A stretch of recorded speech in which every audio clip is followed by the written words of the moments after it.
Assalamualaikum dan selamat sejahtera. Saya Nur Rashidah binti Muhammad Seh, AP 180508. Saya akan memulai pembentangan ini dengan bahagian pengenalan. Apa itu banjir? Banjir boleh didefinisikan sebagai air yang melimpah keluar dari tebing sungai, tasik atau sistem pepalitan yang disebabkan oleh hujan lebat, air pasang dan halangan pada saluran. Banjir juga boleh terjadi disebabkan faktor alam sekitar dan juga faktor manusia. Banjir boleh terjadi di kawasan berturap. Sebab itu, kebanyakan banjir kilat berlaku di kawasan bandar. Teknologi pengurusan banjir seperti teknologi komputeran membantu mengawal dan menguruskan banjir. Satelit pencerapan digunakan untuk meramal dan menganalisis banjir. Faktor berlakunya banjir. Faktor berlakunya banjir terbagi kepada dua. Yang pertama adalah faktor semula jadi dan yang kedua adalah faktor manusia. Faktor semula jadi. Yang pertama adalah hujan. Purata hujan tahunan bagi Semenanjung ialah sebanyak 2,500 mm dan bagi Sabah Sarawak adalah sebanyak 3,500 mm. Walau bagaimanapun, terdapat keadaan di mana hujan turun lebat pada suatu ketika yang boleh menyebabkan banjir terjadi. Sebagai contohnya ketika perubahan hujan bermusim di Semenanjung Malaysia, Sabah dan Sarawak. Perubahan hujan bermusim di Semenanjung Malaysia terbagi kepada tiga. Yang pertama, negeri pantai timur Semenanjung Malaysia pada November hingga Januari merupakan hujan turun secara maksimum. Yang kedua, corak hujan di kawasan pantai barat daya Semenanjung Malaysia menunjukkan dua tempoh hujan maksimum yang dipisahkan. Yang ketiga, corak hujan di kawasan pantai barat daya Semenanjung Malaysia telah dicorakkan oleh kejadian Sumatera pada bulan Mei hingga Ogos. Perubahan hujan bermusim di Sabah Sarawak terbagi kepada 5 jenis. Yang pertama, kawasan pantai Sarawak dan timur Sabah mengalami hujan satu maksimum dan satu minimum. Yang kedua, kawasan pedalaman Sarawak pada amnya mengalami taburan hujan tahunan yang agak sekata. Yang ketiga, kawasan barat laut pantai Sabah yang mengalami corak hujan 2 maksimum dan 2 minimum. Yang pertama, maksimum utama berlaku pada bulan Oktober, maksimum sekunder pada bulan Jun, minimum utama pada bulan Februari dan minimum sekunder pada bulan Ogos. Yang keempat, kawasan tengah Sabah di mana keadaannya berbukit dan terlindung oleh pancaran hujan yang diterima adalah rendah kadar hujan. Yang kelima, kawasan selatan Sabah mengalami taburan hujan yang sekata. Air pasang. Air sungai yang tinggi tidak dapat mengalir terus ke laut apabila bertembung dengan air pasang tinggi akan menyebabkan berlakunya banjir, terutamanya berhampiran laut. Saiz lembangan. Saiz lembangan yang besar akan menangkung air larian yang banyak apabila hujan lebat. Yang kedua adalah faktor manusia. Yang pertama, pembangunan tidak terkawal. Permukaan tanah berleluasa disebabkan pembangunan secara tidak terkawal akan menyebabkan resapan air ke tanah berkurang dan air larian terus ke sungai dengan cepat. Yang kedua, infrastruktur. Infrastruktur saliran yang kecil tidak dapat menampung pertambahan pembangunan. Yang ketiga, pembuangan sampah sarap. Aktiviti manusia yang suka membuang sampah sarap ke dalam sisa industri ke dalam sungai akan menyebabkan sungai menjadi cetek dan pengaliran air tersekat. Yang keempat, pembangunan di kawasan dataran banjir. Kawasan perumahan dan industri dibina di kawasan yang selalu berlakunya banjir. Yang kelima, penyelenggaraan sistem pepalitan tidak sempurna. Kekurangan sistem pepalitan yang dibina dan juga disebabkan penyelenggaraan sistem pepalitan tidak sempurna seperti sistem pepalitan yang kecil menyebabkan air melimpah keluar. Pembangunan di kawasan dataran banjir. Kawasan perumahan dan industri dibina di kawasan dataran banjir. Yang last sekali adalah penyelenggaraan sistem pepalitan tidak sempurna. Masalah banjir disebabkan kekurangan dengan sistem pepalitan tidak sistematik akan menyebabkan air melimpah keluar dan akan menyebabkan berlakunya kejadian banjir seperti banjir kilat. Hai, Assalamualaikum. Saya Farah Atira Bidiniman, nombor matrik AP 180313. Saya akan membentangkan berkenaan teknologi dan sistem yang digunakan bagi pengurusan banjir. Yang pertama ialah sistem SMART di Malaysia. SMART ialah singkatan kepada Stormwater Management and Road Tunnel, sebuah projek di bawah Kerajaan Persekutuan yang digunakan untuk mengurangkan masalah banjir di pusat bandar Kuala Lumpur. Projek itu dilaksanakan melalui Pakatan Usaha Sama antara MMC Corp Berhad dan Gamuda Berhad dengan Jabatan Pengairan dan Saliran Malaysia. Pembinaan bermula pada tahun 2003 untuk membina terowong terpanjang dan paling berteknologi maju di negara ini. Ianya juga telah dibuka pada tahun 2007. Selain itu, terowong SMART mempunyai 3 cara untuk menangani hujan lebat. Apabila berlakunya ribut sederhana, ia akan mengaktifkan mod 2 di mana air hujan dialihkan ke terowong pintasan di saluran bawah terowong. Jika ribut bertambah buruk, mod 3 akan diaktifkan. Terowong ditutup kepada lalu lintas dan bersedia sekiranya air banjir terpaksa dialihkan. Mod 4 dimulakan apabila lebihan air banjir perlu disalurkan ke dalam petak terowong trafik atas dan bawah. Seterusnya ialah sistem Metropolitan Area Outer Underground Discharge Channel di Jepun. Permasalahan Tokyo dengan banjir sudah berlaku sekian lamanya. Di Jepun atau lebih tepat lagi Bandar Saitama yang terletak di bahagian utara Tokyo telah membina sebuah sistem anti-banjir atau nama rasminya Metropolitan Area Underground Discharge Channel. Ia berfungsi bagi mengatasi masalah banjir kilat di kawasan tersebut. Ianya juga terletak di antara Showa di Tokyo dan Kasubaki di wilayah Saitama di pinggir kota Tokyo. Sistem MAOUDC ini terdiri daripada 5 silo penahan konkrit dengan ketinggian 65 mm dan diameter 32 meter. 59 tiang besar juga dihubungkan dengan pam yang dapat mengepam hingga 200 tan air ke Sungai Edo dalam setiap sesaat. Assalamualaikum dan salam sejahtera.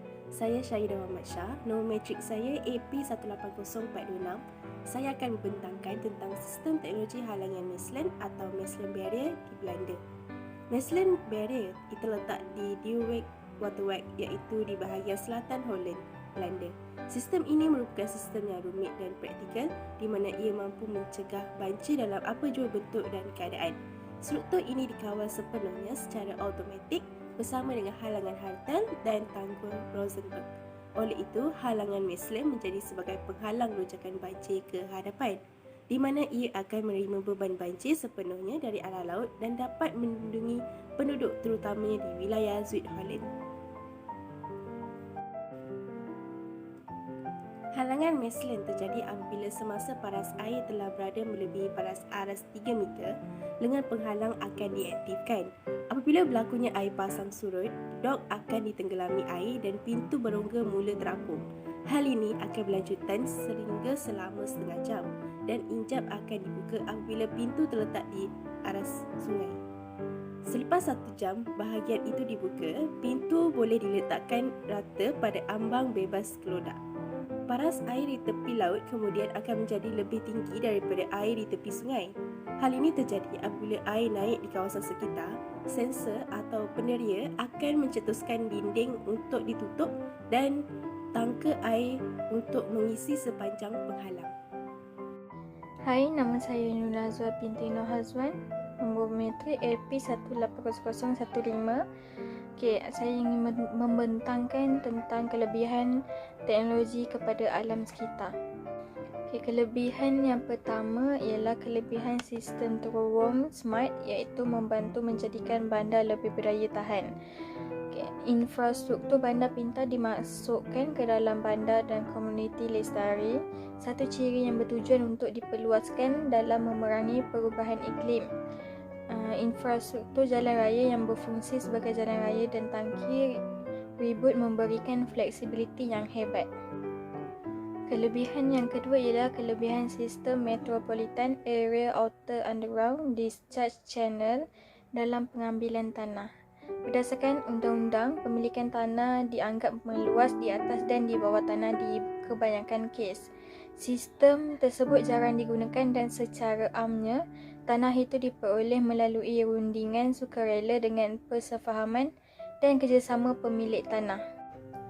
Walau bagaimanapun, dengan menggunakan ruang bawah tanah adalah mungkin untuk memendekkan tempoh yang diperlukan dalam pengambilan tanah dan mencapai penyiapan awal projek. Kelebihan yang ketiga ialah penyelenggaraan bagi halangan Mechelen disebabkan oleh fakta bahawa penghalang getah kembung bergerak agak kuat dengan gelombang masuk. Ombak di hadapan penghalang adalah kurang tinggi dan beban yang lebih rendah muncul sebagai untuk pembinaan tegar. Sekiranya beban seragam dalam arah membujur dan geometri seragam dan sifat kekuatan beban hidrolik diagihkan semerata membawa kepada tiada sekata untuk rentang kemungkinan penghalang kembung. Hai, Assalamualaikum. Nama saya Sarina binti Alim, pemegang kad matrik AP180225. Sekarang saya akan membentangkan tentang kesan atau impak pembinaan terowong ke atas alam sekitar. Hasil daripada pembinaan terowong dan lebuh raya meninggalkan banyak kesan, terutama paling ketara adalah kepada alam sekitar. Kesan ini boleh dilihat dalam 3 bahagian, iaitu kemusnahan hidupan flora dan fauna, tanah runtuh dan terjadinya pertambahan kenderaan. Yang pertama, hidupan flora dan fauna ini boleh terjejas kerana berlakunya penebangan hutan, pembinaan teren di cerun-cerun bukit, pemotongan dan pengondolan bukit. Hal ini akan menyebabkan hidupan flora dan fauna boleh terpupus. Seterusnya, teren yang dibina di cerun-cerun bukit ini akan menyebabkan kepada kegagalan cerun yang boleh menyebabkan kejadian tanah runtuh. Pengondolan bukit juga dilakukan untuk tujuan pembinaan lebuh raya. Apabila bukit digondolkan, hakisan tanah berlaku. Apabila hujan turun, boleh menyebabkan berlakunya kejadian tanah runtuh. Selain daripada itu, kekurangan tumbuhan penutup bumi menyebabkan kadar air larian meningkat. Air larian ini akan membawa bersama sedimen yang boleh menyebabkan longkang boleh tersumbat, cetek dan menyebabkan banjir lumpur berlaku. Apabila pembinaan terowong dan lebuh raya ini semakin meningkat, automatik kenderaan juga akan meningkat. Hal ini akan menyebabkan banyak asap dan gas yang tidak baik dikeluarkan oleh kenderaan. Contohnya seperti gas nitrogen, karbon dioksida dan karbon monoksida. Gas nitrogen ini boleh mempengaruhi keasidan tanah kesan daripada biodiversiti. Manakala untuk gas karbon dioksida boleh menyebabkan perubahan iklim yang akan menyebabkan pemanasan global dan jerebu. Akhir sekali, karbon monoksida. Karbon monoksida ini sangat berbahaya kepada manusia dan boleh menyebabkan barah otak, radang paru-paru, batuk, mata berair dan sebagainya. Itu sahaja dari bantuan saya. Terima kasih. Dapat saya simpulkan bahawa terdapat banyak kaedah pengawalan banjir menerusi kemajuan teknologi. Kewujudan teknologi seperti Smart Tunnel, Sistem Metropolitan Area Outer Underground Discharge Channel MAOUDC dan halangan Mainland atau Mainland Barrier membantu mengawal banjir, menyelamatkan nyawa manusia dan alam sekitar serta memberi amaran awal sebelum banjir terjadi. Oleh itu, semua pihak perlu bertanggungjawab menjaga alam sekitar untuk mengelakkan kejadian banjir ini terjadi. Sekian, terima kasih.